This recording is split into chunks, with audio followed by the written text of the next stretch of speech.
Three men in black jackets moved like shadows through the glass doors of the Leonard restaurant. Expensive crystal glittered waiters balanced trays, conversations drifted in low hums of power and money, but no one saw danger until it was already in the room. A billionaire CEO sat at his usual corner table sipping aged whiskey ready to close another deal. Then a fist crashed into his jaw. Wine glasses toppled and silver cutlery clattered against marble floors. 3 against 1. It should have been over in seconds, but from the back of the room, a quiet man in a server's uniform stepped forward. His name was Ethan Cross, and what happened in the next 4 seconds stunned the world. Follow this story until the very end and tell me in the comments what city you're watching from so I know how far this story has traveled. The attack began with eerie precision. The first man lunged across the linen-draped table, grabbing CEO Daniel Carter by the lapels of his tailored suit, yanking him so violently that his chair skidded across the polished floor. Daniel's head snapped backward, the taste of blood mingling instantly with the bitter burn of whiskey. The second attacker was leaner, faster. He aimed a sharp knee into Daniel's ribs, trying to fold him like paper. The third flanked from behind, cutting off escape eyes, flat with the patience of a hunter who had rehearsed this kill. Guests screamed, forks scraped as diners scrambled back, high heels clattered against marble like frantic percussion. The air once scented with rosemary lamb and truffle pasta now thickened with fear. Claire Morgan Daniels' executive assistant was seated beside him. She had built her career mastering calm in chaos. But this was different. Her chair toppled as she reached for Daniel, instinct louder than logic. She fell hard, her palm scraping the cold stone, but she never took her eyes off her boss being dragged from his seat like prey. Somewhere near the service station, Ethan had been polishing glasses. He was invisible to most patrons, just another dishwasher pressed into uniform when the restaurant needed hands.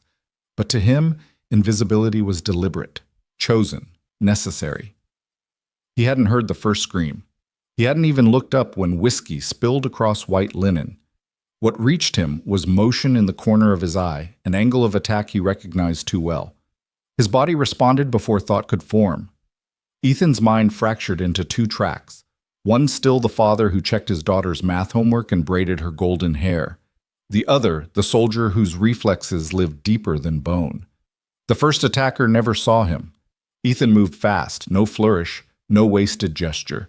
A palm drove into the man's solar plexus, collapsing him like a tent in wind.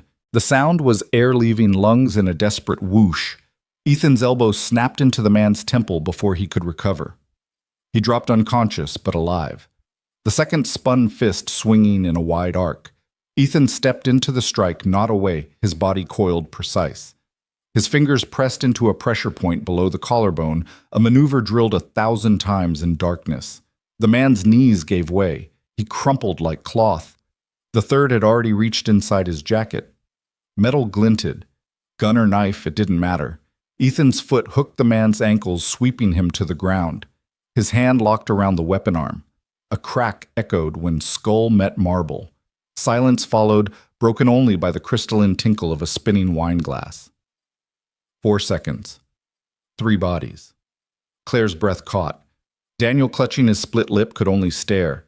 Guests, frozen mid-panic, turned back to see an ordinary man standing among predators, calm as if waiting for a bus. His shirt still tucked, his expression unreadable. Police sirens wailed outside. Ethan raised his hand slightly, signaling compliance, even as his eyes tracked every exit.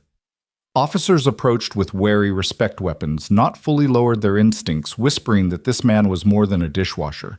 Yes, he told them, voice clipped. I stopped them. No, I don't know them. I'm fine. But behind those words, calculations churned. He saw cameras already flashing, phones recording, a story taking shape he could not control. And all he thought was, what will this mean for Lila? By midnight, the footage had escaped into the world. Shaky cell phone video captured from behind an overturned table showed only his back, the blur of motion, and the brutal efficiency of his strikes. But it was enough. 7 million views by morning. 40 million within the week. In his small Queens apartment, Ethan shut the blinds tighter.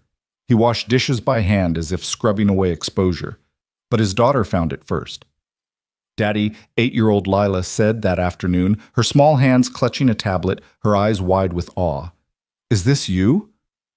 Her voice trembled with pride and confusion. Ethan knelt brushing golden hair from her face. He saw Catherine, his late wife, in that same stubborn chin. "Yes," he admitted softly. "That's me. But it's nothing special, just helping someone who needed help. Like when we carry groceries for Mrs. Chen." Lila didn't care for modesty. She flung her arms around him, whispering fiercely against his chest, "I knew you were a superhero."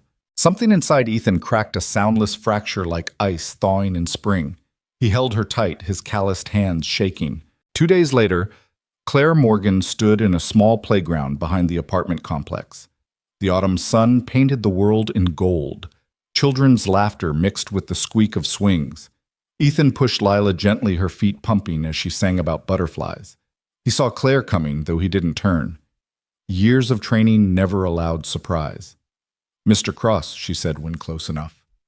Her voice carried corporate polish, but underneath lingered something personal. "I wanted to thank you properly." Ethan's eyes flicked to her, taking in the designer coat, the shoes that cost more than his month's rent, the careful way she stood on grass as if afraid of leaving marks. "No thanks necessary," he replied. His voice was quiet, neutral, but the hint of southern cadence betrayed roots he rarely acknowledged. Lila twisted mid-swing to look at the stranger. In that unfiltered assessment of children, she declared, "I'm Lila, and this is my daddy. He's really strong." For the first time, Claire smiled a smile unpracticed, genuine. Ethan noticed, and though he said nothing more, the world shifted slightly. The invisible man had been seen. Daniel Carter sat in his penthouse office days after the attack, gazing at the skyline through glass walls that reached for heaven. The city glittered below, billions in deals, millions in lives, and yet all he could see was the shadow of the man who had saved him. The memory refused to fade. The precision, the speed, the calm afterward. He replayed it in his head over and over like an equation he couldn't solve. Who was Ethan Cross? For the world, he was a viral mystery. For Daniel, he was a haunting reminder that survival sometimes comes from the most unexpected corners. Ethan's story had not begun in that restaurant. It had been carved across years, scars, and choices. Once he wore a trident patch on his shoulder. Once his life was measured in deployments, classified missions, nights spent in deserts and jungles where silence decided who lived. Navy SEAL Team 6. The kind of words whispered with awe by those who understood. But that life had been ripped from him in a single word: cancer. Catherine's diagnosis came like a sniper's bullet, unseen until too late. One day she was laughing on their cracked leather couch, mocking his terrible taste in television. 6 months later, she was gone, leaving behind Ethan and their daughter only 8 months old, then her hair already glinting gold in the sun. He had carried rifles in darkness. Now he carried bottles and diapers. He had been trained to break men, but Catherine's absence broke him in ways no battlefield ever had. The transition wasn't gradual. He didn't drift out of the military. He was torn out. One day he was Ethan Cross operator trusted to breach compounds and end wars before they began. The next, he was Ethan Cross widower, holding a child who didn't understand why mommy never came home. The government sent condolences. His unit sent flowers. None of it helped him through nights of screaming infant and an apartment too quiet when she finally slept. So he quit. He traded combat boots for work gloves, training schedules for bedtime stories. It was survival of a different kind. Not glory, not medals, just getting through days, just keeping Lila fed, clothed, safe. Queens became their world. A 2-bedroom apartment above Mrs. Chen, the neighbor, who brought dumplings when she thought Ethan hadn't eaten. A small school with teachers who adored Lila's stubborn brilliance.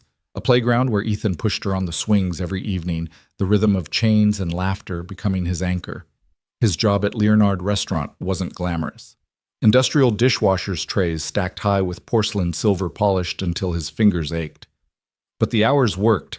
Nights meant Lila could stay with Mrs. Chen.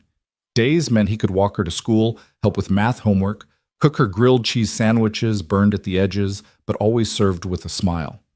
For Ethan, invisibility was survival. He kept his head down, never missed shifts, never asked for more. The staff barely noticed him. Customers never saw him, which suited him just fine. Until the night everything changed. Inside him, there was always a battle. Part of him longed to disappear to bury the man he used to be. Another part refused. His body remembered too much. The way his shoulders squared without thinking, the way his eyes scanned every room for exits, the way his hands twitched when someone moved too fast near his daughter. He tried to bury the soldier, but the soldier never really left. And now, thanks to one viral video, the world had seen him. Claire Morgan thought about him constantly. For years, she had perfected invisibility of her own kind. She had built a life of quiet competence. The assistant who smoothed rough edges, who solved problems before her boss even knew they existed. Her wardrobe whispered, never shouted charcoal navy pearl. Her hair pulled into a bun that suggested authority without arrogance. Yet behind the poise was a girl who remembered hunger, whose mother had worked 3 jobs after her father's heart failed when she was 7. Claire had seen survival stripped of romance. She had built her life on control, on never needing anyone. Love once with a banker named Marcus had ended in betrayal and a broken engagement. Since then, she had kept her heart locked, pouring every ounce of tenderness into managing Daniel Carter's impossible schedule, until Ethan Cross. The way he moved, the way he returned to invisibility after saving lives as if heroism was something shameful. The way he pushed his daughter's swing, steady and patient eyes softened by love. Something stirred inside her she hadn't felt in years, not just attraction, recognition. Daniel, meanwhile, found himself unsettled. He had built Carter Industries from ruins, turned his father's failing textile company into a multinational empire, $12 billion, 2 failed marriages, a brother dead in a ski accident while Daniel was closing a merger in Tokyo. He conquered boardrooms like generals conquered fields, but lately, victories felt like ash on his tongue. Every Thursday, he dined at Leonard, shielding himself with investors' clients' company. He hated silence. Silence meant loneliness. Silence meant regret. The night of the attack reminded him that money couldn't buy invulnerability, that beneath layers of wealth and power, he was just a man who could bleed, who could die. And the dishwasher, no, the warrior disguised as a dishwasher, haunted him. In his apartment, Ethan tucked Lila into bed.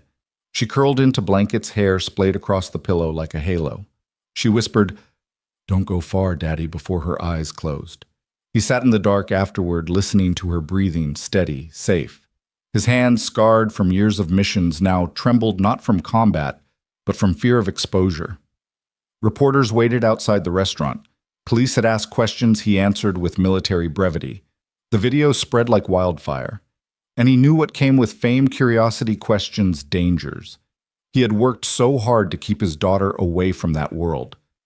Now it was at their doorstep. And yet beneath the fear was something else. When Claire had thanked him at the playground, when Lila had called him a superhero, he had felt it. A crack in the armor he had built around himself.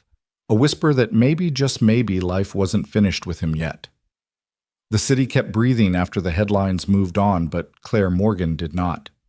She lay awake with the skyline burning in the window blue and gold and merciless. On her tablet, the restaurant footage looped an overturned chair, a blur in a plain server's jacket, danger, cut down like a ribbon. She muted the audio and watched only the movement, how he entered from nothing, how it was over before fear could find a voice. 4 seconds. A life's training folded into a heartbeat. She'd seen power move before in conference rooms where signatures were weapons. This was different. This power did the necessary thing and tried to leave without a name. Morning would bring lawyers and risk committees. Instead, she opened a private note and typed a single line. "Who are you, Ethan Cross?" The name had come from a payroll whisper from a maitre d' who remembered schedules the way other people remembered birthdays. Dish pit sometimes floor when we're slammed. A footnote to a night that should have ended in obituaries. Claire set the tablet aside. The apartment was the kind of precise she had built herself to be. 3 photographs, her mother at a kitchen table, Claire at 22 on her first day at Carter Industries, a dog she and a man once considered adopting. The dog had found another home. The man, Marcus, had found someone else. She opened the freezer and stared at a small velvet box she kept there because an article once claimed cold preserved gold. It turned out gold didn't tarnish. People did.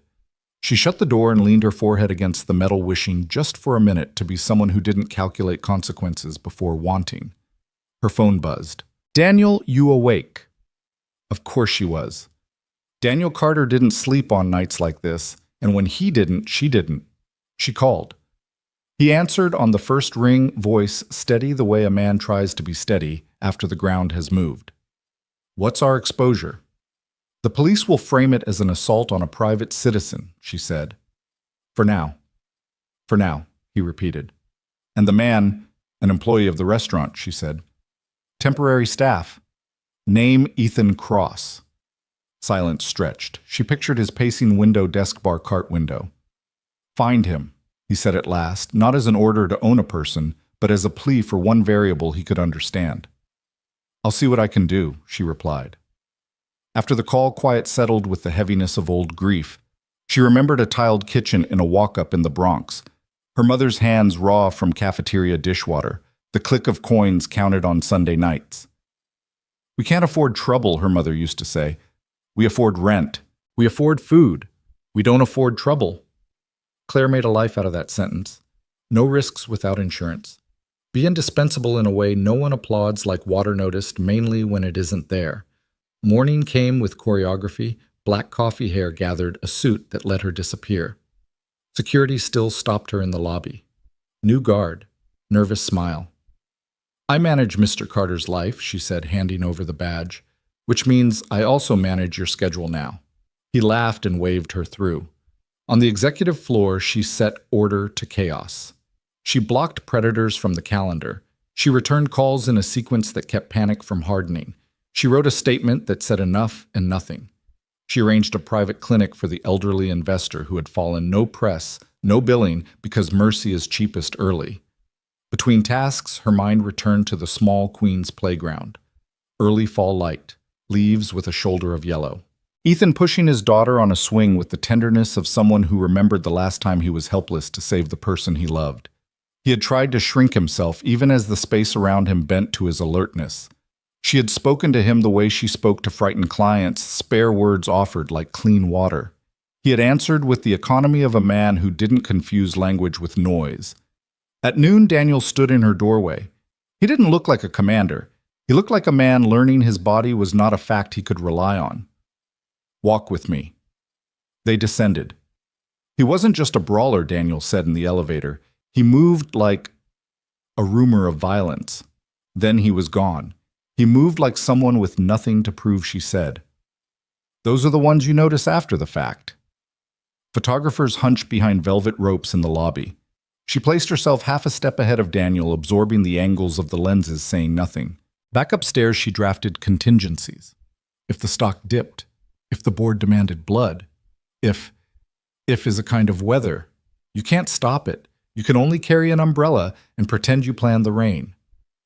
Near dusk, her mother called. The older woman's voice had the sandpaper softness of hands that never learned to rest. I saw the news, she said. You sounded different last night. How did I sound? Claire asked, watching the skyline pink and then bruise. Like somebody remembering she has a heart, her mother said. Be careful with it. But don't lock it in a freezer, baby. Her eyes flicked toward the kitchen. The velvet box slept among frozen peas. I'm careful, she said. That's who I am. Being careful kept us fed. Her mother replied. It never kept us warm. They said their I love yous the way people do when love has to be a verb to survive. After Claire held the phone as if it were a bird she might set free or crush. The office thinned. She remained. Emails slowed to a trickle. The building's hum became a soft ocean. She opened a private search and hesitated. One call to a favor. One query. One look behind the curtain of a man trying to step back into shadow. She closed the window. She opened it again. What am I doing? She whispered. Not about ethics, but about herself. The line between being indispensable and being alive. She wrote a note instead. If I see him again, I'll ask for his story, not his resume. On the way home, the city offered small kindnesses, someone holding a subway door, a teenager giving up a seat, a busker playing Motown that stitched childhood to now. She tipped too much. She bought emergency chocolate because kindness felt like rebellion. At her building, the doorman asked rough day and the voice menus when they suspect you have been brave. It was a day, she said. Tomorrow will be better if we say so out loud. She didn't turn on overhead lights. Lamps made islands. She put the chocolate in the bottom desk drawer because that is where hope goes for later. Her phone vibrated with a message from a number she did not recognize. "Thank you for checking on the investor who fell. He's fine." No last name. No flourish. She sat down suddenly the way you do when the ground you feared might be empty turns out to hold. She typed erased, typed erased. Finally, "I'm glad he's all right. Take care of your daughter tonight." Long pause. The city outside adjusted its lights one by one. Then always. She set the phone down and breathed. At the window, people moved in little rivers of purpose. Somewhere below, lives began and ended and began again. She thought of a widower soldier who polished glasses to pay rent, a child with gold hair and the stubborn chin of a girl who would not be told what she couldn't do, a man who would rather vanish than be applauded. "Who are you, Ethan?" "Cross," she asked the glass, and for the first time the question felt less like research and more like prayer. Behind her the freezer hummed. Tomorrow would bring lawyers and boardrooms and the low-level siege of surviving other people's panic. Daniel's restlessness, cameras, aftershocks no one could schedule around. Tonight brought a quiet thread stretched between two apartments, barely there, but strong enough to feel when she breathed. She turned off the last lamp. For the first time in years, she slept. He woke before sunrise because sleep fled the moment the city went quiet. The penthouse didn't exhale like ordinary apartments. It held its breath. Daniel Carter lay in the dim wash from the avenue and listened to silence that sounded like water pressing against glass. His jaw still throbbed where a stranger's fist had landed. Beneath that ache pulsed the memory of 4 seconds that refused to release him. He rose. The floors were cool. The kitchen smelled faintly of citrus cleaner and nothing else. He ground beans and watched steam feather against the window. In the reflection, he saw a man he recognized only in fragments. The tailored certainty, the hungry eyes, the mouth tired from winning battles that tasted like loss. Crystal had skittered across marble like small animals trying to flee, and he could still hear the sound. The tablet lay on the counter. He didn't need to press play. His body remembered the sequence. But he watched anyway, punishing himself with the choreography, the jerk from the chair, the drag of the suit, the blur that entered frame and ended it. Ethan Cross. A rumor that moved like purpose. A man who preferred the corner of the frame. He paused the video on the moment after. Calm. Hands half raised for police without surrendering awareness. Eyes triangulating exits, choke points people. Leadership recognizes leadership even when it hides. Daniel knew it. He had worn that disguise in other rooms. The coffee was too strong. He drank anyway, swallowing bitterness like penance. His phone lit with obligations. Board chair, PR, general counsel, security. All the departments that arrive after a storm and call themselves weather. Anita Shaw, general counsel, answered first. Her voice carried the practiced calm of someone who kept companies from bleeding to death through paper cuts. "Civil exposure looks containable," she said. "Criminal is for the police. The restaurant carries the site liability, but plaintiffs sue the closest gravity. That's you." He watched the frozen frame of Ethan on the screen. "And the man employee of the restaurant," Anita said. "Not ours. Optics are dramatic. Hero saves billionaire is a headline people want. We should be careful not to look like we're weaponizing him." "I won't," Daniel said, and surprised himself by meaning it. PR called next. Owen's voice came sugared the way it always did when Fear sat at his desk. "Morning shows, late night, a Sunday feature that thinks it's compassionate. I can push back or I can aim it." "Control operations," Daniel said. "No camera crews near my office. No interviews. Claire will issue a written statement. I'll thank who needs thanking. That's all. And if the video keeps climbing..." "It will," he said. "We hold our nerve." He ended the call and stood with both hands on the counter, feeling the cold stone press into his palms. Below, traffic woke and argued with itself. He envied the simplicity of people with somewhere obvious to be. The elevator to the gym was a private descent. In the mirror, he watched himself stand straighter as if posture could correct the narrative. He lifted, he rode, he ran. Sweat darkened his shirt, spreading like a confession. Pain obeyed rules the market did not. At 8 sharp, he stepped off the treadmill and saw what unsettled him most: fear lingering behind his own eyes. Not terror, something quieter. The thought that money for once might not buy survival. He showered, dressed, let the armor assemble suit, watch, cufflinks, mask. The driver opened the car door. The day opened its mouth. At headquarters, glass and chrome greeted him like polite adversaries. The lobby terrarium glowed with curated green. Cameras tracked. Guards nodded with the same respect they gave dignitaries in high-risk packages. Claire waited by the private elevator's tablet in hand, a crease between her brows that meant she had already solved 3 of the 5 problems he hadn't seen yet. Anita at 9. Owen at 9:30, she murmured as they walked. Board at 10, security at 11. I moved the Singapore call. They'll live. What about the man Daniel asked?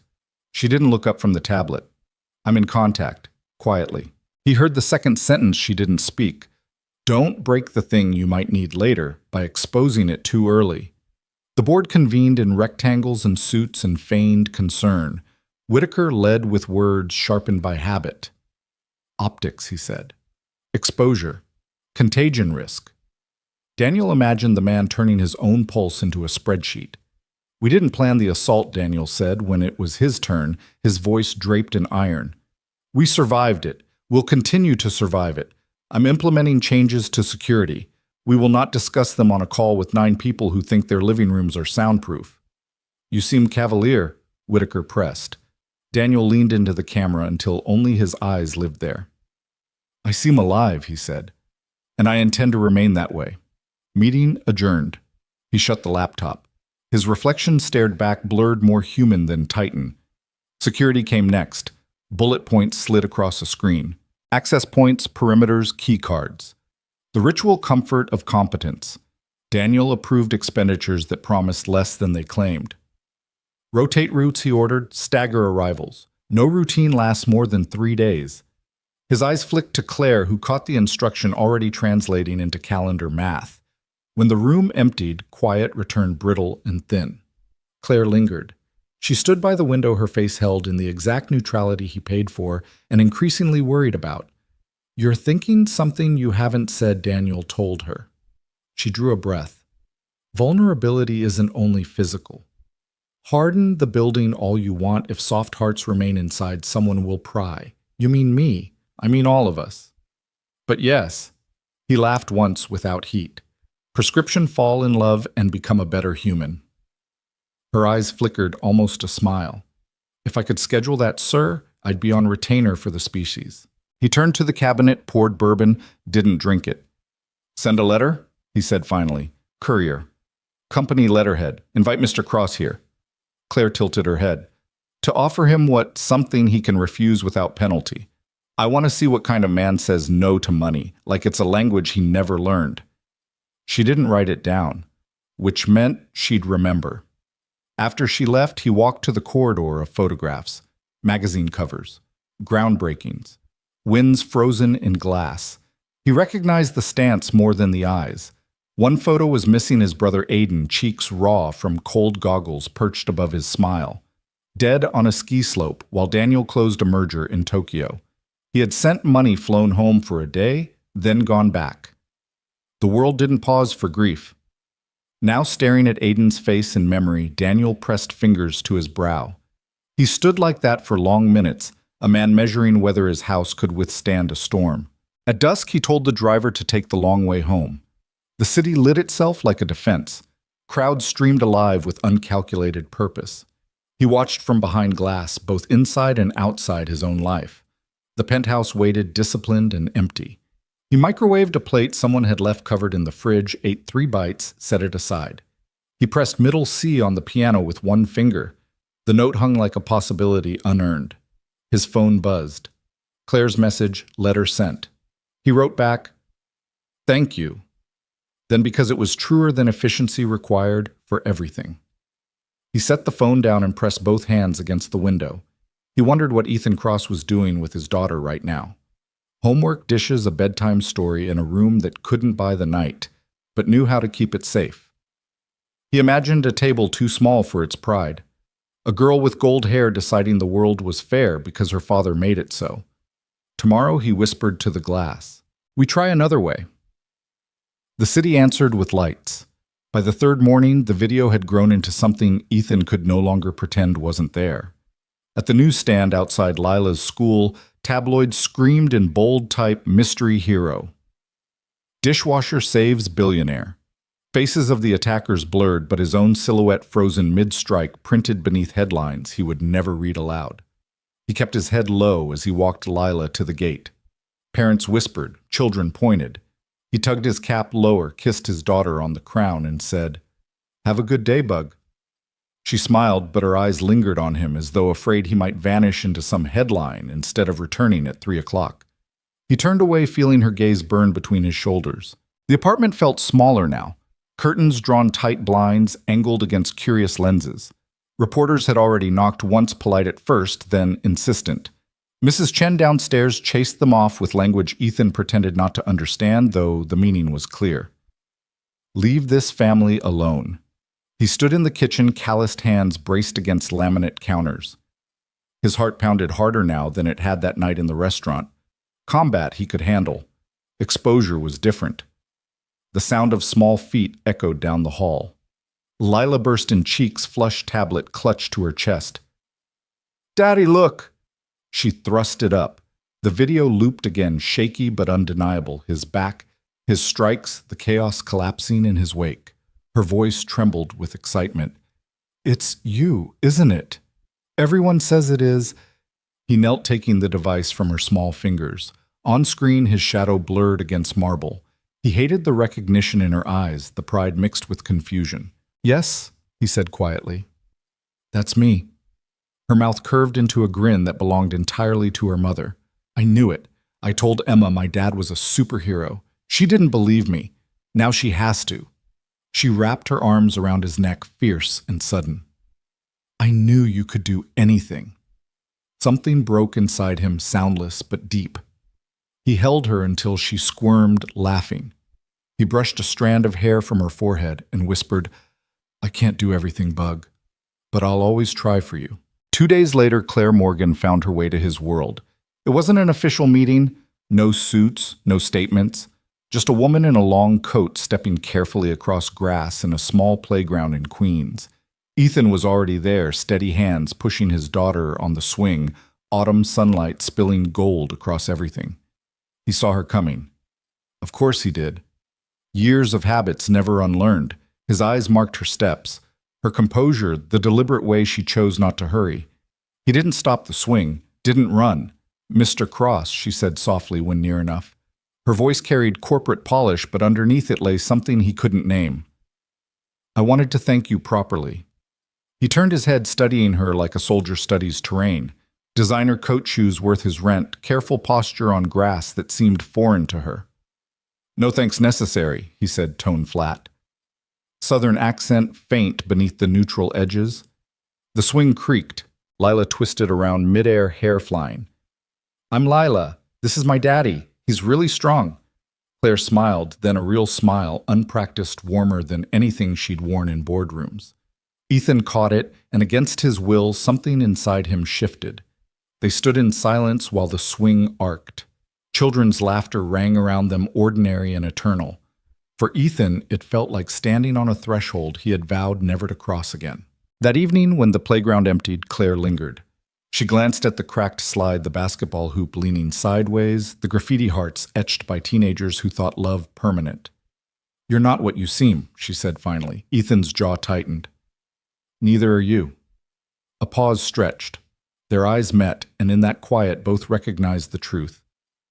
Two people who had built lives on invisibility, colliding in a moment where hiding no longer worked. She inclined her head, almost a bow. "Good night, Mr. Cross." "Good night, Miss Morgan." She left her heels careful against uneven sidewalk. Ethan watched until she turned the corner, then looked down at his daughter asleep against his chest. He whispered to her hair, "We'll stay invisible, Bug, no matter what." But even as he said it, he knew the world had already seen. Back in his penthouse, Daniel Carter sat before walls of glass, the city spread beneath him like a game board. A cloth pressed to his lip where the wound still stung. He remembered Ethan's refusal in the lettered silence of that fight, a man who saved lives and tried to vanish. For the first time in decades, Daniel felt something unfamiliar gratitude that couldn't be purchased. He swirled whiskey in his glass, staring at the skyline. "Who are you, Ethan Cross?" he murmured, the question drifting into the night.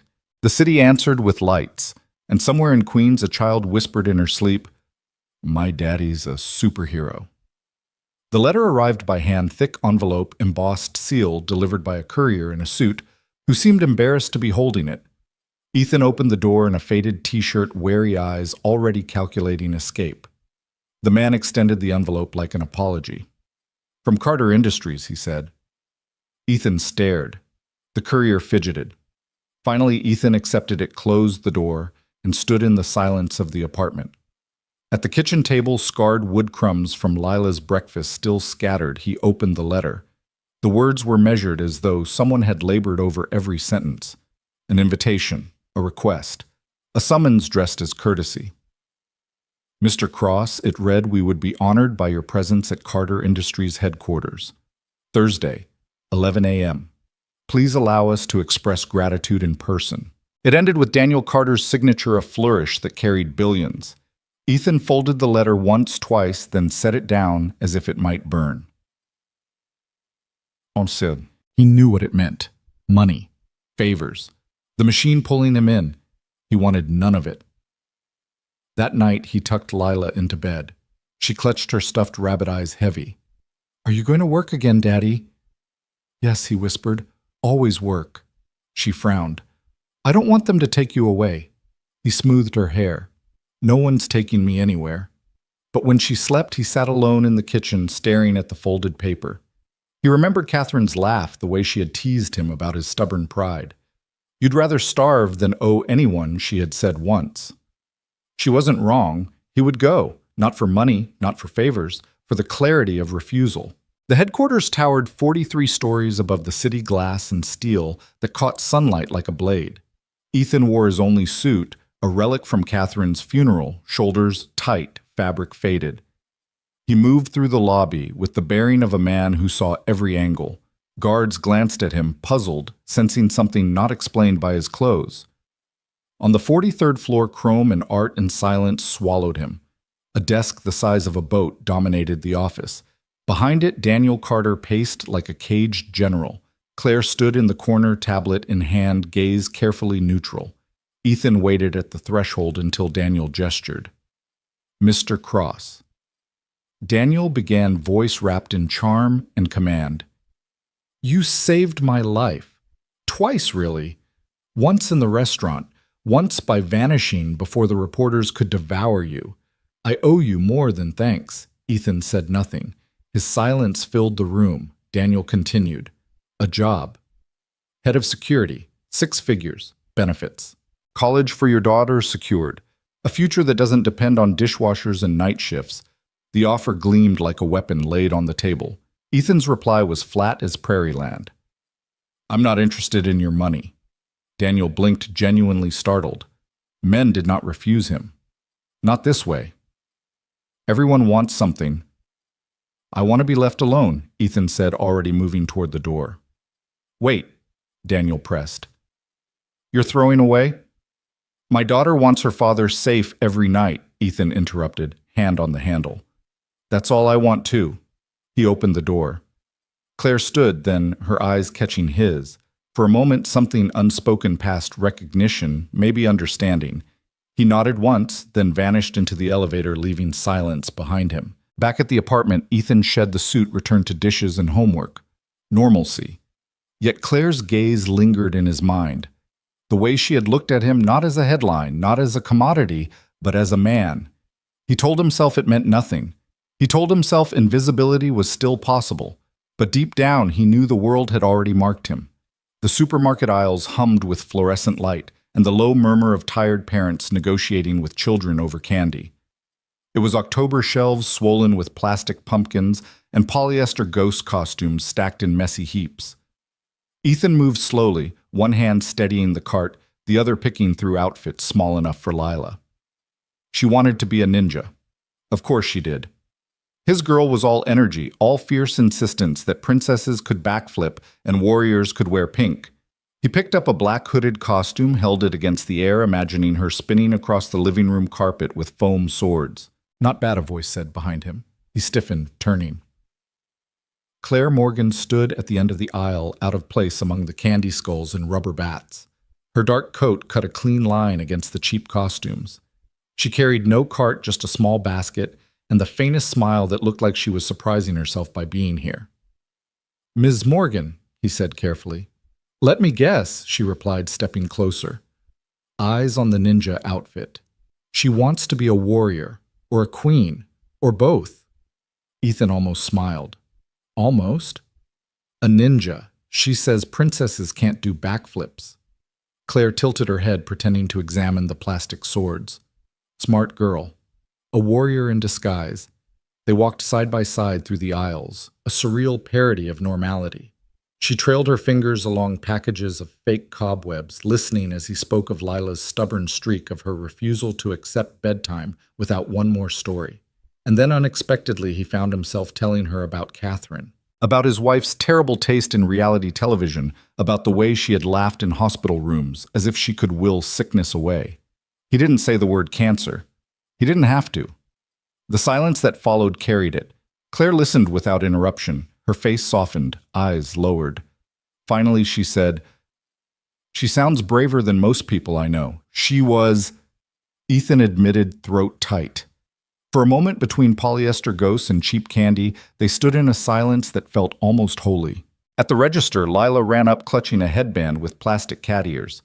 She skidded to a stop when she saw Claire. Her eyes narrowed with 8-year-old suspicion. "Who's that?" Ethan glanced at Claire. "This is Miss Morgan. She works with Mr. Carter." Claire crouched, lowering herself to Lila's height. "I'm Claire," she said softly. "And I hear you're going to be a ninja." Lila studied her chin tilted, assessing with the seriousness only a child could carry. Then she nodded once. "Okay. But ninjas don't need help." Claire smiled, genuine and warm. "Maybe not, but even ninjas like company sometimes." Ethan watched the exchange, feeling something shift again inside him. Claire rose, meeting his gaze, and he saw the faint crack in her professional armor. Something warmer, something unplanned. In the parking lot, the air smelled of rain. They loaded the cart in silence. Claire looked out across the rows of cars, her voice low. "You know, she said Daniel hasn't been the same since that night. He won't admit it, but he's afraid." "He should be," Ethan replied. "They'll come again." Her eyes flicked to his, searching. "And you—" "I don't get to be afraid," he said simply. She nodded. For a moment it felt like she wanted to say more. Instead, she adjusted her coat and said, "Good night, Ethan. Good night, Claire." Back at the apartment, Lila twirled in her ninja costume mask, too large, giggling as Ethan tied the belt. She darted around the room, plastic sword in hand. "See," she shouted. "Princesses can do backflips." Ethan laughed, a sound rusty from disuse. For the first time in years, the apartment felt less heavy. When Lila finally fell asleep, curled against her stuffed rabbit, Ethan sat in the quiet. His mind returned to Claire, to the way she had listened, the way she had crouched to meet his daughter's eyes without condescension. He told himself it was nothing, but deep inside he knew some walls had begun to crack. And somewhere uptown, Claire lay awake in her sleek apartment tablet, open to spreadsheets she wasn't reading. Her mind replayed Ethan's voice, the fragments of grief he had allowed her to see. She closed the device and whispered into the dark, as if answering him across the city. "You don't have to be afraid." But he couldn't hear her. The investigation moved faster than the news cycle. Detectives came and went from the restaurant, gathering statements, pulling security footage. The official narrative called it an isolated incident. Ethan didn't need to read the file to know better. Violence that polished didn't happen by accident. And sure enough, the name surfaced. A competitor, one Daniel Carter, had crushed 2 years earlier. A family-owned business taken apart in a hostile takeover, its patriarch dead by his own hand. For Ethan, the math was easy grief plus humiliation equaled revenge. Daniel doubled his security detail. Extra cars. Armed men in black suits. It was a fortress in motion, but Ethan knew fortresses only worked if you never had to leave them. The next attempt came sooner than anyone wanted to believe. It was a Tuesday, clear sky Manhattan, glowing in late autumn light. Daniel stood in his office dictating notes when the bullet screamed through the glass. He wasn't in the chair. It was luck or biology or both. A bathroom break at the right second saved him. The shot spiderwebbed the window shards raining across the carpet. Daniel stumbled back, breath-ragged. For once, Claire's composure cracked. She shoved him behind the desk, her own body shielding him, heart hammering in her throat. The shooter was gone by the time security reached the roof. All that remained was a message carved into the access door. This isn't over. That night, Daniel made the call himself. No lawyers, no assistants, just his voice stripped of armor. I need your help, he said. On the other end, Ethan leaned against the kitchen counter, phone pressed to his ear, staring at Lila as she drew stars across her homework margins. He could hear the strain in Daniel's voice, the sound of a man who had built walls of wealth only to find them hollow. I can pay. Daniel added quickly as if the offer might make the plea less raw. It's not about money, Ethan interrupted. His tone was quiet, final. If I do this, it's to end it, permanently. And you follow my rules, not yours. There was a pause.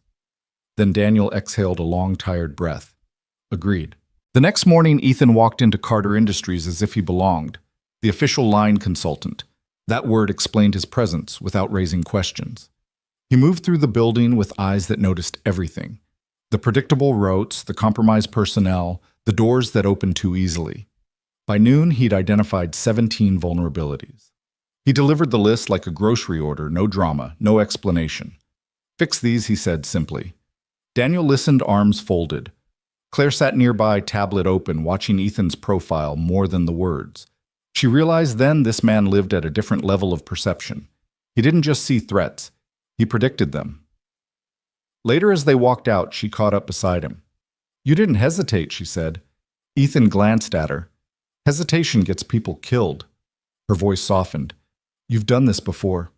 He didn't answer. He didn't need to. Over the next weeks, their paths crossed constantly.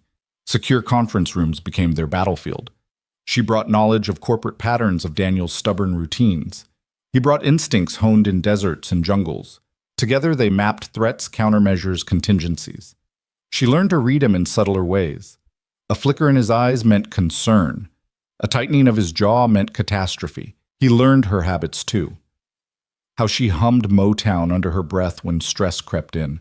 How she kept emergency chocolate in her bottom drawer. It wasn't romance. Not yet. But the ground beneath them shifted inch by inch until the idea of distance felt unnatural. Meanwhile, Lila began asking when the pretty lady would visit.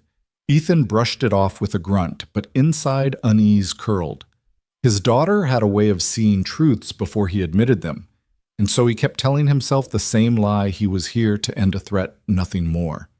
But even as he repeated it, he found himself listening for Claire's voice in hallways, watching her reflection in glass, noticing the way her laugh lit spaces Daniel's empire never could. The enemy watched too. 2 men were caught in the parking garage, tools and hand wires coiled. Interrogation yielded nothing. But the equipment bore hallmarks. Ethan recognized military precision black market sourcing. He studied the pattern and knew the truth: this would escalate until someone ended it. He pulled Daniel aside after the arrests.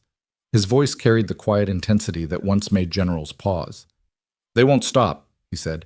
Each failure makes them more desperate, more dangerous. Next time they might go after people you care about. Daniel's eyes flicked toward Claire across the room. She was coordinating with federal agents, her face composed but her hands tight around the tablet. Ethan saw what Daniel would not admit: she was his weakness. What do you suggest? Daniel asked finally. Ethan's answer came without hesitation. We make them come to us. On our ground. Our terms. And we end it. The estate in Westchester spread across 40 acres of manicured lawns and stone walls, an empire of success. Daniel Carter rarely called home. That was where Ethan began laying the trap. It was not just security work. It was orchestration, a chess match where lives were pieces. Officially, he was a consultant reviewing protocols. That explained his presence without advertising his true purpose.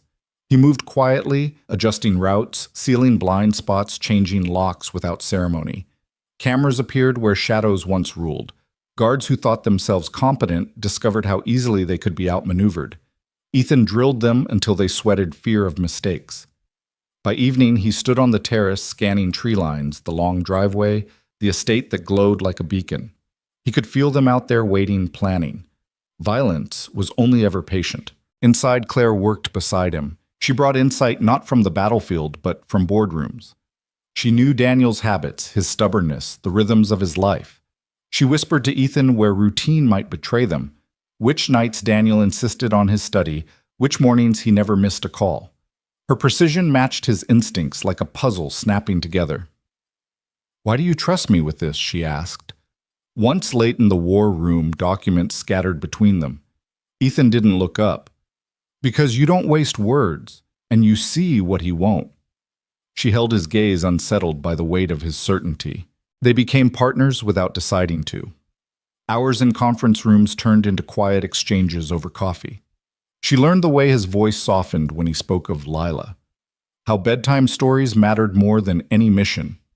He learned how her composure cracked just slightly when she admitted she read romance novels at night, not leadership books. Lila herself asked one evening, "Daddy, when's the pretty lady coming back?" Ethan muttered something evasive, but his daughter only smirked, seeing more than he wanted. The truth was, there unspoken, Claire had begun to step inside their circle, and Ethan, for all his resolve, didn't entirely push her away. The enemy pressed closer. Surveillance showed men loitering near the parking garage, patterns of movement too disciplined to be casual. Ethan knew the rhythm professionals, not amateurs. They were probing defenses waiting for the one night someone blinked, and so the plan crystallized bait them with a meeting leak it through channels they monitored, appear vulnerable but never unprepared. Daniel resisted at first. "You're telling me to dangle myself like meat?" Ethan's reply was calm, final. "Yes, because if you keep waiting, they'll choose the ground, and they'll choose her." His eyes flicked toward Claire before he could stop himself. Daniel followed the glance, jaw tightening. He didn't argue again. The night before the plan unfolded, Ethan drove Lila to Mrs. Chen's sister in New Jersey. The girl clutched his hand in the doorway, sensing this was different from ordinary nights apart. "Important work," he said, kneeling to her height. His voice roughened despite himself. "Just one night, Bug. I'll be back." She studied him with solemn eyes, then hugged him fiercely. "Be careful, Daddy. Superheroes don't always come back in cartoons." He swallowed hard, holding her longer than he meant to. "I'll come back," he promised. Whether to her or to himself, he didn't know. At the estate, preparations turned every room into a weapon. Some doors sealed automatically. Others remained unlocked, inviting but trapped. Motion sensors hummed. Hidden passages became escape routes. Ethan memorized every inch until the mansion itself felt like a map in his bones. Claire insisted on staying. "If something happens to him, I need to be here," she said, her tone leaving no room for argument. "It will happen," Ethan replied. "That's the point." Her eyes did not waver. "Then you'll need me too." He wanted to protest, but the determination in her voice silenced him. As midnight approached, the estate exhaled silence. Daniel paced his study, unused to being bait. Claire sat rigid in a chair, knuckles white around her phone. Ethan moved through the halls like a ghost, every sense sharpened. 2 a.m. they came. Not 3 this time, 7. Through the trees across the lawn, coordinated with signals that spoke of shared training. Their leader moved differently, a scarred man with dead eyes, carrying personal vendetta in his stride. Silas. A former security contractor once employed by Daniel, now turned predator. Ethan watched them on monitors, the enemy converging like wolves. He turned to Claire, handing her a secured phone. His eyes locked on hers. "Stay with him. Lock the safe room. Don't open for anyone but me. Only when I give the code word." She nodded, then impulsively, almost too fast to register, her fingers brushed his. "Be careful," she whispered. He allowed himself one squeeze of her hand. Just one. Then he vanished into the dark, where violence waited. The east wing of the estate was silent, except for the hum of security cameras. Ethan crouched in the shadows, every muscle tuned like wire. He had designed this wing as the funnel, the killing ground.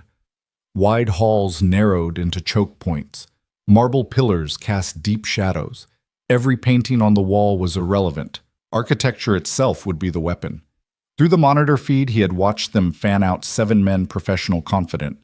Silas, the scarred leader, moved with the certainty of someone who had trained others before turning rogue. His eyes scanned as if the mansion's wealth insulted him. Ethan whispered into his earpiece, though he knew Claire and Daniel were sealed tight in the safe room. "They're inside." He didn't wait for a reply. He slid into position, one more shadow among many.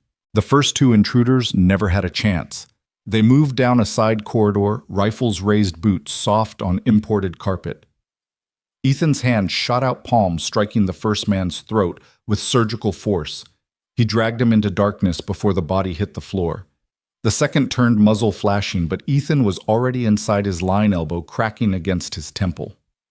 2 seconds, 2 down. The third heard something just enough to shout before Ethan's arm locked around his throat. A blood choke, precise, merciful compared to other options. The man sagged unconscious against Ethan's chest. Ethan lowered him silently to the floor. But Silas heard. A sharp whistle split the air. Suddenly the careful rhythm broke. Orders barked. Gunfire erupted, muzzle flashes strobing the dark. Ethan dove behind a marble column. Bullets shattered plaster, ricocheted off stone. He rolled low, moved fast. This was his element. Chaos turned into choreography. He pushed through the dining hall using the room itself as ally. A heavy oak door slammed into a man's face with a sickening crunch. Another attacker pursued only to trip the wire Ethan had strung hours earlier. A deafening snap as he fell, weapon clattering across tile. The kitchen became a battlefield of noise. 2 men entered coordinated. Ethan used their own movements against them, sidestepping into one's blind spot, forcing the other's muzzle to track too slowly. Shots tore into stainless steel instead of flesh. A knife slid into Ethan's hand. He didn't remember drawing it, slicing a tendon with precision. The man dropped, screaming, weapon clattering useless. The 5th went down. That left Silas and 1 more. Silas moved differently. Ethan could feel it even before he saw him. This was not desperation, it was personal. Silas had been trained. The way he swept corners, the way his weapon tracked ahead of him, military or close enough. They met in the foyer beneath a chandelier that scattered fractured light across marble streaked with blood. Ethan's ribs burned from a hit he hadn't fully absorbed. His left hand throbbed where bone might be cracked. A shallow knife wound bled through his shirt, sticky warmth down his side.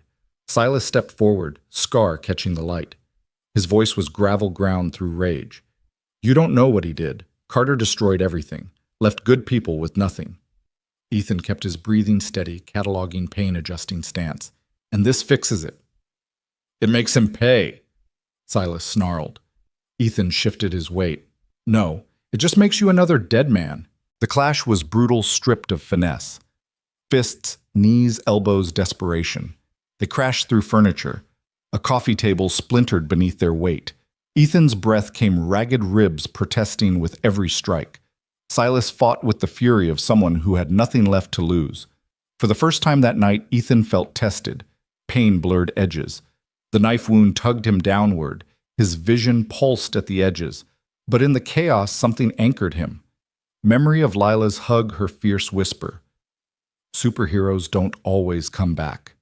No, he had promised her. When Silas lunged with a telegraphed haymaker born of exhaustion, Ethan shifted. His counter was fast, decisive combination of strikes drilled into muscle memory. Silas hit the floor, gasping, unconscious but alive. Ethan stood above him, chest heaving. Because when his daughter had asked if he'd killed anyone since leaving the service, he had said no. And he intended to keep that promise. The silence afterward was deafening. Only the creak of the chandelier swaying above the drip of blood on marble. Ethan staggered, pressing a hand against his side. He whispered the code word into the radio. A click. The safe room door opened. Claire stepped out first, eyes sweeping him, cataloging every wound even as she masked her fear. Behind her, Daniel followed, pale, shaken phone still clutched in his hand. "You're hurt," Claire said unnecessarily, already moving to find first aid. Her hands were steady, precise, but her touch was gentle on his split knuckles. "I've had worse," Ethan muttered, though his ribs screamed otherwise. She worked in silence, dabbing blood-taping gauze. When she finished, she leaned against him just slightly, her weight warm against his uninjured side. Her voice dropped to a whisper. "Thank you." Not just for tonight, for all of it. Outside, sirens grew louder. Red and blue painted the trees as dawn threatened. Federal agents stormed the estate, cuffing Silas and the others, beginning the slow work of unraveling betrayal. Ethan leaned back against the cold wall. Claire closed Daniel, speaking into a phone with shaking hands. The war was not over. But tonight at least they were still alive. The sun rose over the estate in streaks of pale gold, but inside the great house the aftermath still clung like smoke. Furniture lay broken across marble floors. Splintered wood shattered glass drops of blood that hadn't yet dried, proof of a night where silence had nearly given way to death.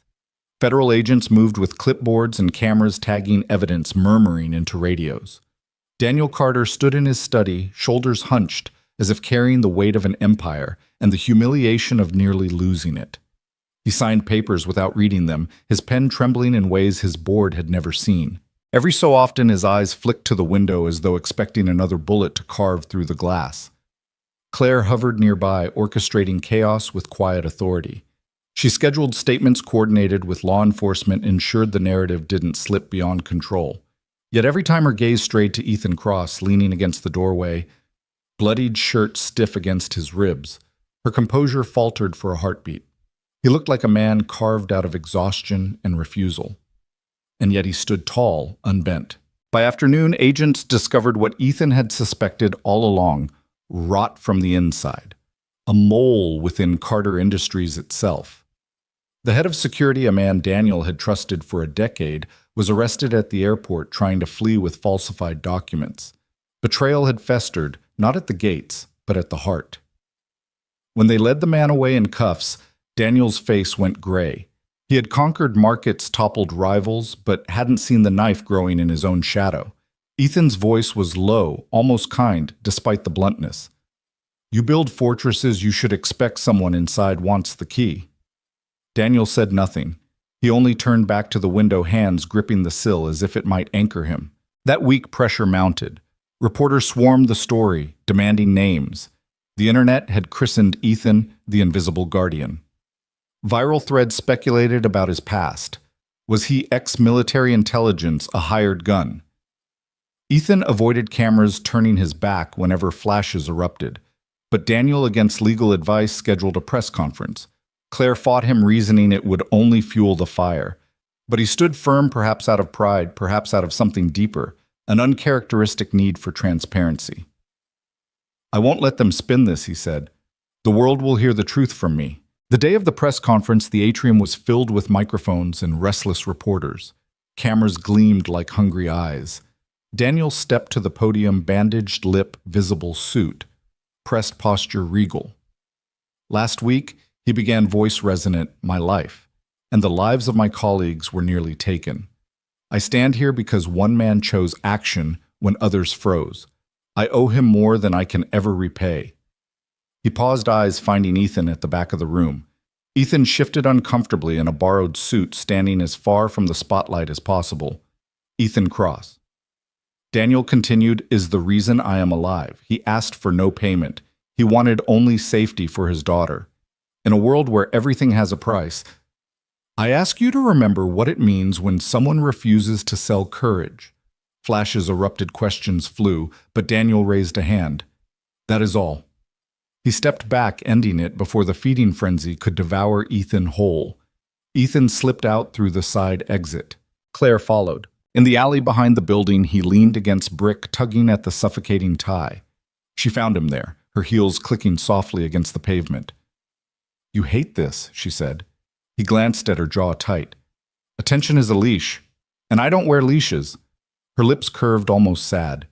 "Even heroes need stories told." "I'm no hero," he muttered. She stepped closer, lowering her voice. "Tell that to Daniel. Tell it to those investors. Tell it to your daughter who thinks you're stronger than anyone alive." Her words pierced the armor. For a moment he let himself imagine what she saw, not a ghost of war, but a father who refused to break. That night back in Queens, Lila sat cross-legged on the couch, tablet in her lap. The video of Daniel's speech played again. Her eyes were wide, shining. "Daddy," she whispered. "He said your name." Ethan froze in the kitchen doorway, drying his hands on a rag. "He said, you're the reason he's alive." Her voice was filled with awe, but beneath it something more fragile, fear that the world might take him away, that others would claim him now. He crossed the room, knelt beside her, and took the tablet from her trembling hands. "I don't care what he said. You listen to me, Bug." His voice softened.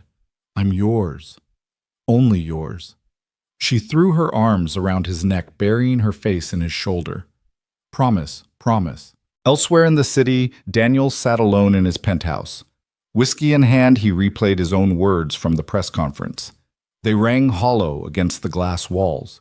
Gratitude had not dulled the loneliness gnawing at him.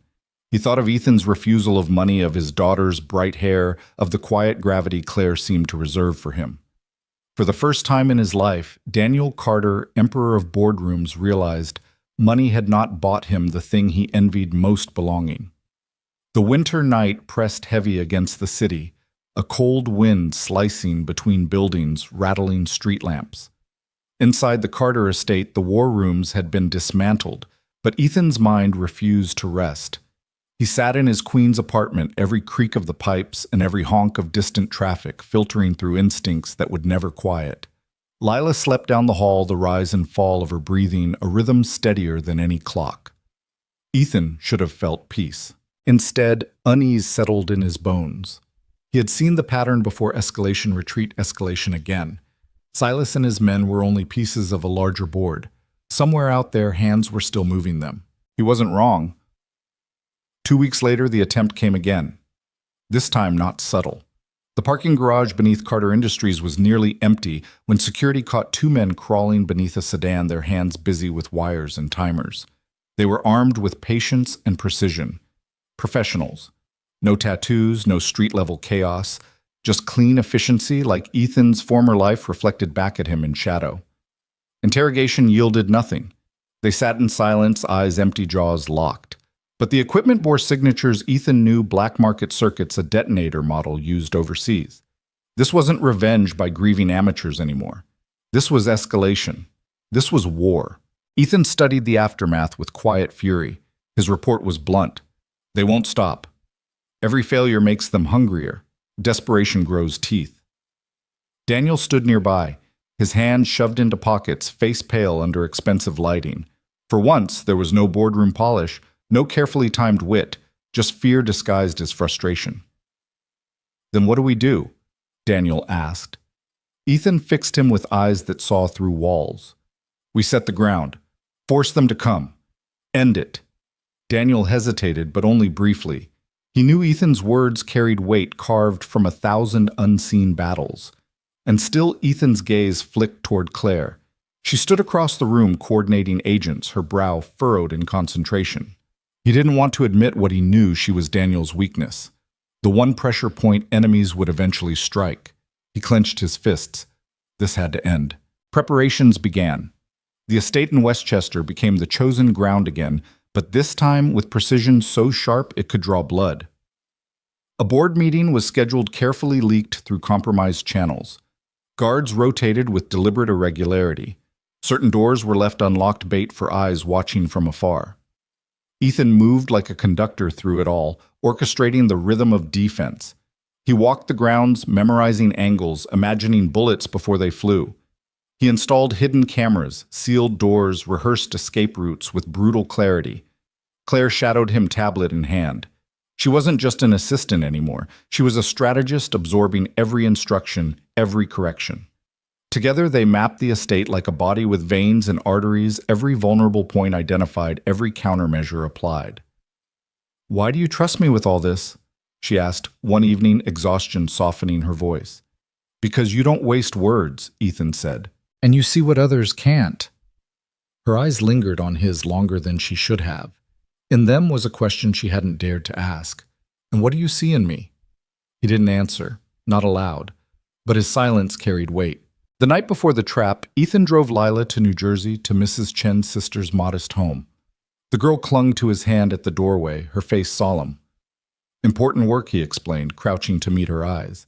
His chest tightened. "Just one night." She studied him with gravity far older than her years. Then she hugged him fiercely, whispering into his ear, "Be careful, Daddy. Heroes don't always come back." His throat closed. He kissed her forehead, holding her longer than he meant to. "I'll come back," he promised. He had to. Back at the estate, Daniel paced his study like a lion forced into a cage. He hated waiting, hated feeling like prey. The chandelier above glowed soft, but the air was taut as a drawn bow. Claire sat near the safe room entrance phone, ready, her posture perfect but her knuckles pale. She glanced at Ethan as he adjusted monitors. He turned toward her, his voice low, meant only for her. "When it happens, you stay in there. You don't open the door unless I give the word." She swallowed hard. "And if you don't come back," his eyes held hers steady, unyielding, "then you still don't open the door." For a moment, something broke through her mask. She reached out, fingertips brushing his hand. "Be careful," she whispered. He allowed himself a single squeeze of her fingers, an anchor, a promise, before he pulled away. At 2 a.m, the silence broke. Through the cameras, 7 figures emerged from the trees. Black clothes, rifles, hand signals smooth as language. At their center, Silas' scarred face lit by the faint gleam of moonlight. His stride was steady eyes burning with vengeance that money alone couldn't buy. Ethan's voice over the radio was calm, almost serene. "They're here." Then he moved into the dark where violence waited. The first crack of gunfire ripped through the east wing like thunder trapped in marble. Ethan pressed his back against a column, senses narrowing into pure instinct. He had built this ground to favor him, but combat never read blueprints, it lived in chaos. 2 intruders advanced in tandem rifles, sweeping boots soft against Persian rugs. Ethan waited until they crossed the threshold of shadow. Then he struck. The first man dropped from a strike to the throat weapon clattering across the tile. Ethan caught it, swung it like a club, slamming the butt into the second man's jaw. The man fell sideways into a glass cabinet, shards exploding like crystal rain. Silence for 1 breath. Then another voice shouted, and the house erupted again. Ethan moved, fast, always moving. The dining hall became a gauntlet. He flipped a table for cover bullets, chewing into its oak surface. He returned fire, once precise, not to kill, but to buy seconds. Then he rolled low, sweeping a man's legs, finishing with a chokehold until the body went limp. The next attacker came from the kitchen, muzzle flashing. Ethan ducked, shoved a heavy door forward. It slammed into the shooter's face with a sick crunch. Blood spattered white tile. The man screamed, gun slipping from his grip. Ethan kicked it away, then silenced him with a strike that left him unconscious but breathing. 4 down. But Silas was no ordinary predator. He prowled the main foyer, scar glinting under fractured light from the chandelier. His eyes searched with lethal patience. He carried himself like a man who had been betrayed and was determined to repay betrayal in blood.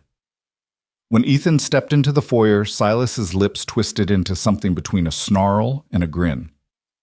"You don't know what he did," Silas said, voice low, ragged with rage. "Carter ruined lives, families. He left good men with nothing." Ethan's ribs screamed as he shifted, breathing shallow against the knife wound that seeped beneath his shirt. "And you think this fixes it? This won't bring anyone back. It'll make him pay." Silas lunged. The collision was brutal. Fist against fist, elbow against bone. They crashed into furniture, toppling a heavy side table, scattering first editions across the floor. Ethan blocked, countered, ribs flaring with pain every time he twisted. Silas fought with the fury of a man already dead in his own mind. Every strike came fast, relentless, driven by grief weaponized into hate. Ethan staggered back, slamming into a column. Blood filled his mouth. He spat crimson onto marble eyes blazing. His muscles screamed, but somewhere deeper, another force stirred memory of Lila's arms around his neck. Her whisper in the dark. "Be careful, Daddy. Heroes don't always come back." He couldn't die here. He had promised her. Silas swung wild, a haymaker too heavy, too desperate. Ethan slipped inside the arc, countered with precision. Left jab, right hook, knee to the gut, elbow across the temple. Silas collapsed onto marble body, shuddering once before going still. Ethan stood above him, chest heaving, body wrecked. His fists hovered for a moment, temptation whispering to end it. But he froze.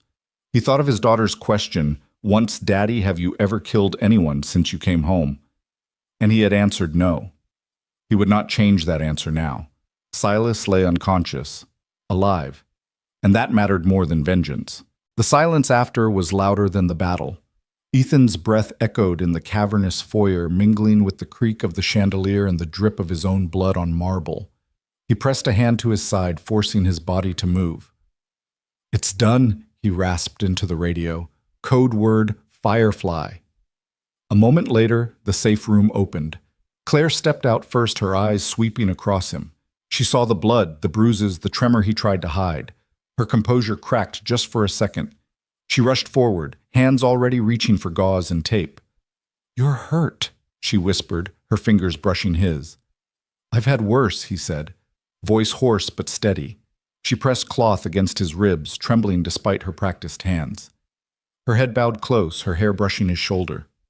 "Thank you," she whispered, not just for surviving, but for not losing himself in the darkness. Behind them, Daniel Carter emerged, pale and shaken phone, still clutched, voice tight, as he reported to authorities. His eyes flicked from Silas, unconscious on the floor, to Ethan standing bloodied but unbroken. He saw the difference between them. By dawn, the estate swarmed with agents. Silas and the others were dragged away in cuffs. Evidence pointed to a conspiracy deeper than Daniel's rivals, a betrayal rooted in his own boardroom. As helicopters thumped overhead, Claire remained at Ethan's side, cleaning wounds with quiet precision. He didn't flinch under her touch, though every sting carried weight. When she finished, she leaned against him just slightly, her warmth anchoring him in the chaos. "You're not alone," she murmured. For the first time in years, he almost believed it. By sunrise, the estate looked less like a fortress and more like a crime scene museum. Evidence markers dotted the marble floors, yellow tape stretched across corridors, and shattered furniture lay piled like bones. The scent of gunpowder still lingered beneath the antiseptic tang of cleaning supplies. Federal agents swarmed in dark jackets, their clipped voices filling the air. Detainees Silas and the others were herded into vans, faces pale but defiant. Cameras flashed from the gates, reporters shouting questions into the cold morning. Ethan stood apart from the chaos, his shirt stiff with blood hands wrapped in fresh bandages. He kept his posture loose, but his eyes scanned everything, always calculating, always ready. Claire remained near him, refusing to drift too far. Every so often, her gaze slid over his injuries, cataloging silently. She saw what the others didn't, the exhaustion beneath his control, the weight pressing him down. Daniel Carter, however, had eyes only for the betrayal unveiled before him. The federal lead agent, a tall woman with gray eyes, approached Daniel in the study. "We've confirmed your suspicion. This wasn't just outside pressure. You were compromised from within." Daniel's jaw worked. "Who?" "Your head of security," she replied. "He's been selling information, access points, schedules, vulnerabilities. We picked him up at JFK an hour ago." One-way ticket cash, non-extradition country. Daniel staggered back against the desk as if someone had punched him. His security chief, a man he had trusted for a decade, shared drinks with, relied upon, had fed the wolves. Ethan spoke from the corner voice, low and steady. "Fortresses fall from the inside. You never see it until it's too late." Daniel's eyes flashed with anger, then softened. "How did you know?" Ethan met his gaze without flinching. "Because I've lived it. Trust is always the first breach." The fallout was immediate. Carter Industries board demanded statements, stock analysts spun fear into charts, and PR whispered of disaster. But Daniel made a decision that shocked even his closest advisors. He would face it publicly. Against the pleas of lawyers and executives, he called a press conference. Claire tried to dissuade him, her voice sharper than usual. "If you stand in front of cameras, they'll devour him," she said, nodding toward Ethan. "They'll turn him into spectacle. They'll dig into his past, his daughter, everything he wants hidden." Daniel rubbed his split lip, the wound still tender. "If I don't, they'll spin their own story. At least this way we tell it first." Ethan, leaning against the wall, broke his silence. "Do it. Just keep my daughter out of it." Claire turned on him. "You can't be serious. Exposure is the one thing you've fought to avoid." He gave a tired half smile. "Sometimes the only way to disappear is to step right into the light, then walk out again." The press conference drew more cameras than Daniel's most lucrative mergers. The atrium of Carter Industries buzzed with reporters, microphones stacked like weapons flashes primed to blind. Daniel stepped up, suit pressed, face set in determination. Claire hovered to the side tablet, ready, eyes darting like a sentry. "My life." Daniel began was nearly ended twice this month. Once in a restaurant. Once in my own home. I survived because of one man. The crowd hushed. Ethan Cross. Daniel said, gesturing toward the back. Ethan shifted uneasily in a borrowed suit, standing with shoulders too broad for anonymity. He looked more soldier than civilian, more ghost than man. This man, Daniel continued, saved me not for money, not for favors. He asked only for the chance to go home to his daughter. In a world where everything is transactional, remember what it means when someone refuses to sell courage. Questions exploded. Who is he? Was he military? Will he join your staff? What's his daughter's name? But Daniel raised his hand. That's all. No more. He stepped down, ending it before the feeding frenzy could claw deeper. Ethan exhaled and slipped through a side exit, Claire following fast. Behind the building in the alley, Ethan tugged at the suffocating tie leaning against brick. Claire found him there, her heels echoing against wet pavement. You hate this, she said softly. Attention is a leash, he muttered, and I don't wear leashes. She tilted her head, studying him. Even heroes need their story told. I'm no hero, he said flatly. She stepped closer, her voice a whisper. Tell that to Daniel, to those men in the garage, to your daughter who believes you're stronger than the world. For a long moment their eyes locked. The city hummed around them, but the air between them felt like silence. Something unspoken lingered, fragile and dangerous. That evening in their Queen's apartment, Lila sat cross-legged on the couch, tablet glowing. Daniel's speech replayed, his voice booming. Daddy, she whispered, he said your name. He said you saved his life. Ethan froze in the kitchen doorway, dish rag still in his hands. He told the world, you're a hero. Her eyes shone proud and afraid all at once, afraid the world might take him away now that it knew his name. He knelt, prying the tablet gently from her hands. I don't care what he said. You listen to me. His voice softened. I'm yours, only yours. She flung her arms around him, pressing her face to his chest. Promise. He held her tight, every scar aching. Promise. Meanwhile, uptown Daniel sat in his penthouse, whiskey untouched at his side. He replayed the day in his mind, the betrayal, the blood, the press conference. His empire remained intact, but his walls had never felt thinner. For the first time in decades, Daniel Carter envied a man who owned nothing. Not wealth, not power, just a daughter who looked at him like he was enough. And for the first time, Daniel wondered what belonging truly cost. The city settled back into its rhythm, but inside Ethan's world, nothing returned to normal. The restaurant let him go quietly. Too much publicity, too many reporters loitering with cameras. He didn't fight it. He only packed his locker, folding his apron with the care of a soldier folding colors, and walked out without looking back. At home, he tried to pretend life was unchanged. Breakfasts with Lila, school runs, homework at the kitchen table. But every knock at the door made his pulse spike. Every stranger's glance on the subway felt like scrutiny. The viral video had done what bullets couldn't. It made him visible. Lila noticed. Children always did. One night after he tucked her in, she whispered, You don't smile as much anymore. He kissed her forehead. I'm smiling right now. But she was right. Claire, too, felt the change. Meetings with Daniel grew heavier, his paranoia tightening like a noose. He barked at executives, doubled his guard, lived in fortresses of glass and chrome. She did her job, she always did, but her thoughts kept drifting to Ethan. She remembered the way his voice cracked when he spoke of Catherine, the way he'd crouched in a supermarket aisle to tie his daughter's shoe, the way he had stepped into violence like it was a language he hated but could never forget. Late at night, when the city lights looked loneliest through her windows, she opened her tablet. She had 3 photographs on her shelves, 17 books on leadership. But it was Ethan's face she saw in her mind, bloodied and unbroken in the Carter estate foyer. Daniel tried to move forward. He restructured security, fired. Half the board promised reforms. But wealth could not mend the fracture inside him. He had been spared death twice, and gratitude was a language he didn't know how to speak. Still, something softened. He began showing up to small things, a school play where Ethan sat in the back, blending into shadows. Daniel claimed coincidence that he was in the neighborhood. But everyone knew better. Ethan tolerated it at first, then accepted it. Because when Lila bounded off stage and into Daniel's arms shouting Uncle Bernie, the name she'd chosen herself, Ethan saw what his daughter saw. Not a titan of industry, but a lonely man trying awkwardly to belong. One Saturday afternoon, Claire appeared at the apartment, not in her armor of charcoal suits, but in jeans and a sweater, her hair loose. She carried brownies in one hand and a bottle of wine in the other. Lila answered the door, gasping with delight. "You came." Claire smiled, stepping inside. Ethan looked up from the stove, spatula in hand, garlic threatening to burn. He blinked, startled, then shook his head with a half smile. "You're just in time to watch me ruin dinner." They ate at the small table, laughter threading through the room.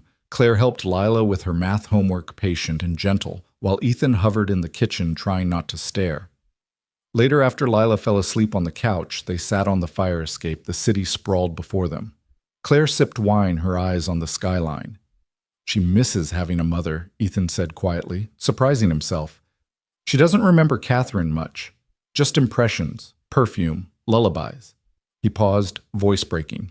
"I try, but there are things I can't be for her." Claire turned, her gaze tender. "I miss having a family," she admitted. "I've been so busy being necessary, I forgot about being wanted." Her words hung between them like fragile glass. He looked at her, seeing not the polished assistant, but the woman beneath. "We want you around," he said simply. "Both of us." The progression was slow. Careful. A toothbrush left behind. Work clothes folded into drawers. Pajamas she wore when Lila demanded movie nights. Ethan learned her coffee preferences. She learned the shape of his nightmares and how to bring him back without making him feel weak. Lila adjusted with the easy grace of children drawing three figures in her crayon family portraits. Sundays stretched into lazy breakfasts. Homework turned into shared lessons. Bedtime stories required all three voices. And for the first time in years, Ethan felt his heart thaw. Daniel watched from the edges, almost envious, almost grateful. He declined dinner meetings in favor of birthday parties. He clapped too loudly at school plays. He became Uncle Bernie without protest. And as he watched Ethan, Claire, and Lila form something that looked like family, he realized that power wasn't in the boardrooms he commanded. It was here in laughter over burned garlic and a child's trust, in the quiet touch between two people who had carried too much loss and still dared to love again. The seasons turned. Winter's sharp breath softened into spring, and the rhythm of their lives began to settle into something Ethan hadn't thought possible: ordinary. Ordinary mornings with Lila rushing through cereal so she could braid her hair twice before school. Ordinary evenings where Claire's voice joined his as they read bedtime stories. Three voices weaving tales until laughter won out over sleep. Ordinary Sundays with pancakes that burned on one side and came out perfect on the other. Claire laughing as Ethan pretended not to sulk when Lila declared her stepmothers were better. Ordinary and yet miraculous. Because for a man who had once believed invisibility was survival belonging, now felt like the bravest act of all. The wedding came small as they wanted. A botanical garden, sunlight sifting through glass domes. Lila marched proudly down the aisle, flower girl and ring bearer and maid of honor, all at once. Daniel Carter. Yes. Uncle Bernie stood taller than boardrooms had ever made him as he gave Claire away. His eyes shimmered, though he blamed allergies. Mrs. Chen wept openly in the front row. Ethan wore a suit that fit him for once. His vows were simple, his voice rough. "I thought my life ended when I lost Catherine, but then I found light again. With you. With us. With her." Claire's voice trembled, but her words cut clear. "I thought being needed was enough. But you taught me what it is to be wanted. Home isn't a place, it's people, it's you, it's her." When they kissed, Lila clapped loud enough for the garden to echo. Finally, she shouted, and laughter washed through the ceremony like a blessing. The reception took place in Daniel's garden. His gift had been paying for everything despite Ethan's protests. "Consider it a business merger," Daniel joked, raising a glass. But beneath the humor was pride, the kind that doesn't come from numbers, but from watching people you love find happiness. Ethan stood back, a glass in hand, watching his daughter twirl with Claire across the lawn, both laughing, hair flying. Catherine's absence was a gentle presence beside him. Not a weight anymore, but an approval, as though she whispered permission. Be happy, without guilt. He felt her there, and for once, instead of pain, it filled him with peace. Life unfolded slowly after that, stitched together in threads of the ordinary. They moved into a larger apartment in the same building because Lila insisted Mrs. Chen was family, and family didn't get left behind. Ethan left the dish pits behind too, taking a position teaching self-defense at the community center. His scars became lessons, his knowledge a shield for others. The point isn't to fight, he told teenagers who thought violence was glory. It's to walk away standing. Claire scaled back her hours with Daniel.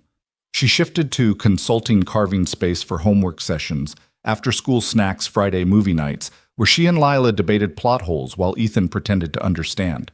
They built traditions without realizing it. Friday movie nights, Saturday morning pancakes, Sunday evenings with Daniel squeezed into their kitchen chair, pretending to grumble at the cramped space, even as he soaked up every moment. Lila began drawing crayon families with 4 figures, now herself, Ethan, Claire, and Uncle Bernie looming in the corner like a benevolent giant. And slowly the cracks in Ethan's armor filled. He still woke sometimes with nightmares, but Claire was there, steady hand on his chest, grounding him. He still caught himself scanning exits, but now he smiled when he realized his daughter was safe, her laughter louder than any threat. Daniel found peace, too, in his own way. He was still married to the Empire, still bound to numbers and conquests. But now when silence pressed too hard in the penthouse, he had somewhere to go. A cramped apartment that smelled of garlic and crayons where a girl shouted Uncle Bernie and dragged him into Monopoly games he always lost. Power, he realized, meant little compared to the warmth of being needed for more than what you owned. One spring evening after Lila had gone to bed, Ethan and Claire sat on the fire escape city lights flickering like distant stars. The air was cool, carrying the scent of budding trees. Claire leaned against his shoulder, voice soft. "Do you ever think about what might have happened if you hadn't been at the restaurant that night?" Ethan was quiet for a long moment. Then he answered, "I don't. Because everything that matters is here now. That's enough." She smiled, eyes closing, trusting the night. And for the first time in years, Ethan believed in something he had almost forgotten forever. Summer arrived in Queens with heat that shimmered on sidewalks and laughter spilling from open windows. Ethan Cross found himself living a rhythm he once thought unreachable. It wasn't perfect, nothing ever was, but it was theirs. Mornings began with Lila tugging at his arm, demanding pancakes, her hair wild and golden in the sun.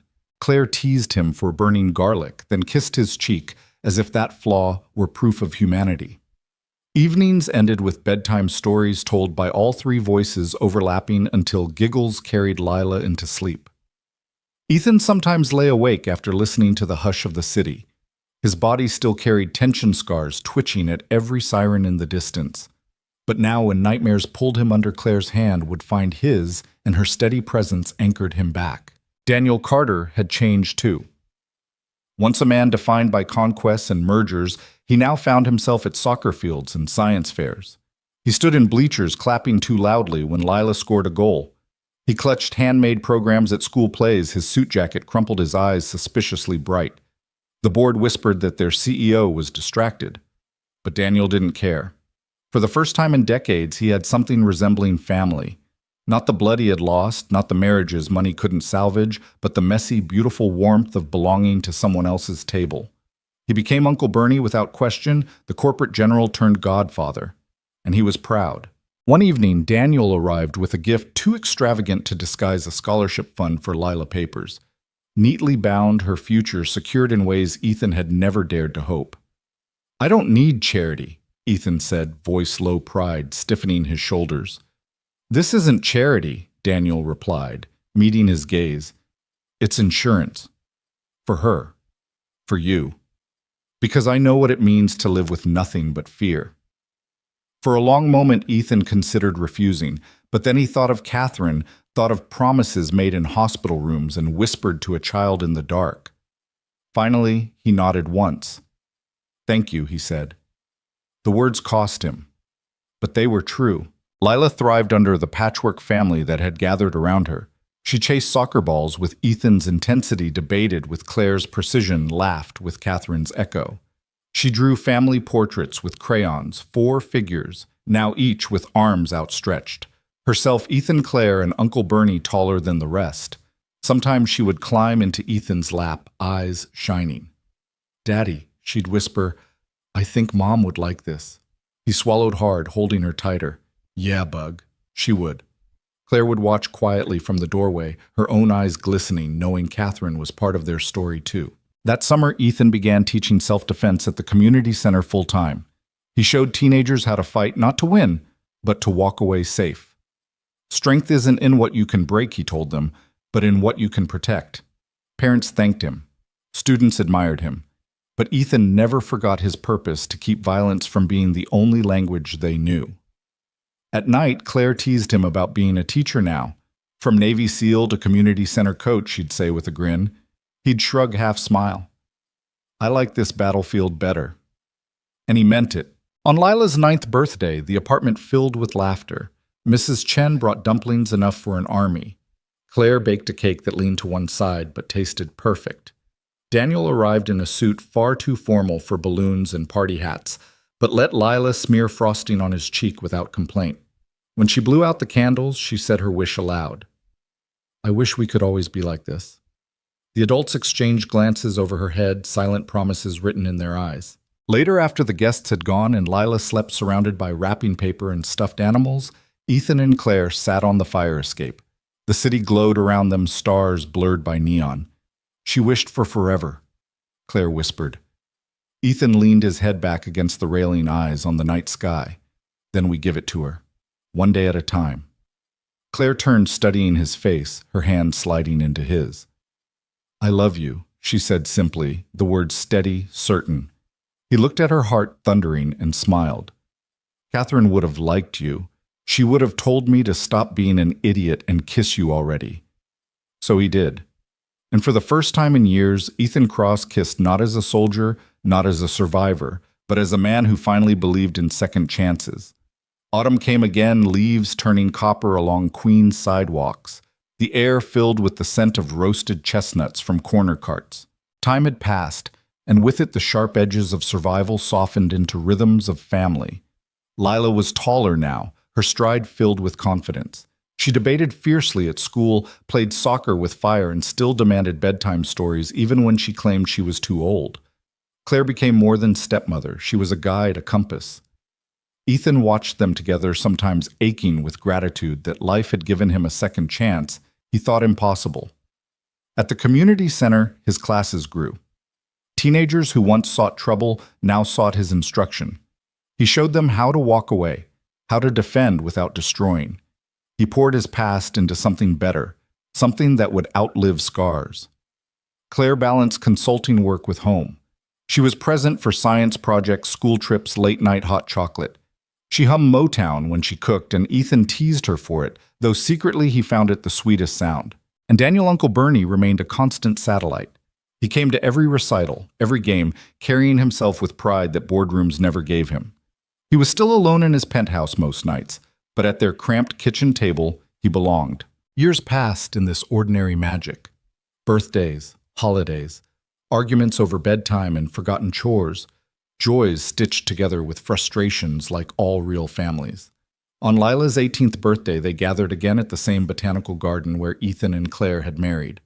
Friends, neighbors, Mrs. Chen with too much food. Daniel boasting to anyone who'd listen. The air glowed with strings of lights and laughter carried into the night. Ethan stood with his arm around Claire, watching their daughter laugh with friends, head thrown back fearless. We did good, Claire whispered, leaning into him. He kissed her temple voice low. We did perfect. Later after the party, the three of them sat together on the fire escape. The city hummed below, eternal and indifferent. But here in this circle of light, they were complete. Lila sprawled across their laps, her voice muzzy with sleep. Tell me the story again, she murmured. Ethan smiled. Once there was a knight who tried to disappear, but the kingdom found him anyway. Claire picked up the thread. And a clever princess who reminded him that strength wasn't in his sword, but in his heart. And a little girl, Lila whispered, her eyes drifting closed, who wished for forever. Her breathing steadied, and Ethan and Claire finished the tale in silence, their hands twined together. In the quiet after Ethan looked out over the city and understood something Catherine had once tried to teach him, that survival wasn't victory. Love was. He tightened his arms around the two women beside him, his daughter, his wife, and knew that this finally was the life he had fought for without knowing. Not just people to protect, but people to build with, to belong to. The world outside roared on. But inside their small orbit, they had won. And sometimes that was enough. Your thoughts will help us create meaningful stories. And if you want to hear more powerful healing stories like this, don't forget to subscribe to the channel, click the bell icon so you don't miss any new episodes. And most importantly, share this video with people who need a little hope today. Thank you so much for your time. We hear you, we listen to you, and we are honored to tell these stories for you.